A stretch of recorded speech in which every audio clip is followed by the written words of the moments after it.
اور اس میں کوئی اس کو چیک کرنے کے لیے کہنے کے لیے بہت ساری چیزیں ہیں. آپ نے SIFC کی بات کی اور بالکل ٹھیک ہے, انویسٹمنٹ آئی, MOU حکومت کرتی ہے دکھانے کے لیے. یہ ٹی وی اسکرین کے اوپر کے دیکھیں جی ہم نے کیا کر دیا, جو کہ آپ یقین کریں جس طرح باقی آنریبل پینلسٹ کہہ رہے ہیں, it's not the job description of the government to do this. And آپ نے سٹرکچر کیا ایک انویسٹمنٹ کو, اس سٹرکچر کو آپ ایگزیکیوٹ کرنے سے نااہل ہیں. آپ کی جو ٹیم ہے جو بیوروکریسی ایک ریڈ ٹیپزم لے کر بیٹھی ہوئی ہے وہ انویسٹمنٹ نہیں آنے دیتی, لیکن وہ اپنی تمام چیزیں اسی طرح چاہتی ہے جس طرح ٹاپ نوچ کسی کنٹری میں چاہیے. لیکن ایک عام آدمی کی زندگی کو بہتر کرنے کے لیے آپ اور میرے جیسا شخص جو میڈیوکر فیملی سے جن کا سمجھا جاتا ہے, ملک صاحب سالانہ کم از کم 10 سے 15 لاکھ روپیہ ٹیکس دیتا ہے ڈائریکٹ اور انڈائریکٹ کی شکل کے اندر. اس کا کیا رزلٹ نکلتا ہے؟ اس کا رزلٹ وہ شاخ خرچیاں ہیں جو ہمارے یہ bureaucracy, with all due respect سیاستدانوں کو اس وقت ذرا چھوڑ دیں, all bureaucracy things they are doing it, اور وہ نہیں, وہ انشور کرتے ہیں کہ جی انویسٹمنٹ نہ آئے. یہ جو آپ SIFC کی بات کر رہے ہیں, آرمی چیف اس چیز کو لیڈ کر رہے ہیں کہ یار ساری چیزیں ہم دیکھیں. آج ہم بیٹھ کے کیوں یہ بات کر رہے ہیں, آپ کے ساتھ ملک کے مائناز اکانومسٹ بیٹھے ہوئے کیوں یہ بات کر رہے ہیں, ہمیں خود ایگزامپلس کا پتہ ہے. لوگ آتے ہیں 4-6 مہینے ہو گئے ہیں ان کی انویسٹمنٹ, وہ کہہ رہے ہیں جی اب ہم کیا کریں. اس کے بعد ہم ایکسپیکٹ کرتے ہیں ہر تقریر میں آ کر کہ فورن ڈائریکٹ انویسٹمنٹ آئے گی اور پاکستان کی قسمت بدلے گی.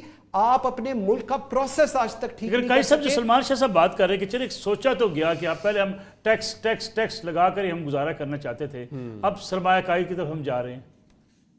ملک صاحب ٹیکس آپ لگائیں, آپ 30 کی بجائے 40% لگائے, ویسٹ کے اندر اس سے بھی زیادہ لگتا ہے, لیکن اس کے بعد آپ کی کوالٹی آف لائف بہتر ہونی چاہیے.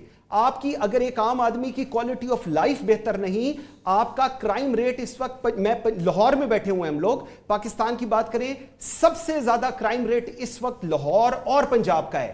اس کی جسٹیفیکیشن آپ جو مرضی دیں, روزانہ ڈکیتیاں, چیک جو باؤنس ہو رہے ہیں, جو 420 کے پرچے ہو رہے ہیں, یہ قتل اور اس کے علاوہ ہیں ساری چیزیں.